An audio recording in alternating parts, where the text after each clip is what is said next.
ನಿಮ್ಮ ಮಕ್ಕಳನ್ನ ಯಾವಾಗ ಗಣವೇಶದಲ್ಲಿ ಮಾಡಿ? ಸುನೀಲ್ ಕುಮಾರ್ ಸೇರಿದಂತೆ ಒಂದಿಷ್ಟು ಜನ ಈಗ ಸೋಷಿಯಲ್ ಮೀಡಿಯಾದಲ್ಲಿ ತಮ್ಮ ಮಕ್ಕಳ ಫೋಟೋ ಹಾಕಿ ಗಣವೇಶದಲ್ಲಿ ಹಾಕಿ ಕುಟುಂಬ ರಾಜಕಾರಣ ಅನ್ನುವಂತ ಮನಸ್ಥಿತಿಯವರಿಗೆ ಸ್ವಯಂ ಸೇವೆ ಅನ್ನುವಂತಹದ್ದು ಗೊತ್ತಾಗೋದಿಲ್ಲ ನೋಡಿ. ಆಯ್ತು, ಗೊತ್ತಾಗೋದಿಲ್ಲ. ಮತ್ತೆ ಅದೇ ಮಾತು ವಿಜೇಂದ್ರ ಅವ್ರಿಗೆ ಹೇಳಿ, ನನಗೆ ಬಂದು ಯಾಕೆ ಉಪದೇಶ ಮಾಡ್ತಾರೆ? ಫಸ್ಟ್ ನೀವೇನು ಹೇಳ್ತೀರಾ ನಿಮ್ಗೆ ಇದ್ರಲ್ಲಿ ಮಾಡಿ. ಈಗ ನೀವೇ ನೋಡಿ, ಕೆಳಗಿನ ಮನೆಯಲ್ಲಿ ಇವರು ನಮ್ಮ ವಿರೋಧ ಪಕ್ಷದ ಉಪನಾಯಕರು ಯಾರ ಮಗ, ನಿಮ್ಮ ಬಿಜೆಪಿ ಅಧ್ಯಕ್ಷರಿವಾಗ ಯಾರ ಮಗ?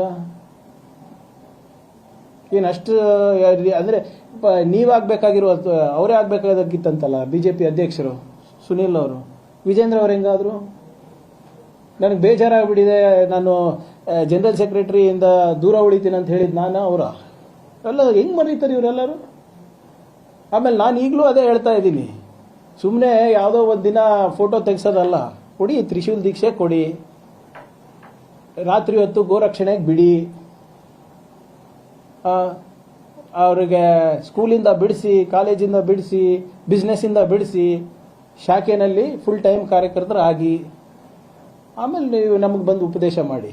ಕುಟುಂಬದ ರಾಜಕೀಯ ಬಗ್ಗೆ ಮಾತಾಡೋಂಗಿದ್ರೆ ಸ್ವಲ್ಪ ದಯವಿಟ್ಟು ನೀವು ಯಾರ್ಯಾರಿಗೆ ಟಿಕೆಟ್ ಕೊಟ್ಟಿದ್ದೀರಾ ಮೇಲ್ಮನೆಯಲ್ಲಿ ಮತ್ತು ಕೆಳಗಿನ ಮನೆಯಲ್ಲಿ ನೋಡ್ಬಿಟ್ಟು ಆಮೇಲೆ ಚರ್ಚೆಗೆ ಬರಕ್ಕೆ ತಯಾರಿದ್ದೀನಿ ನಾನು.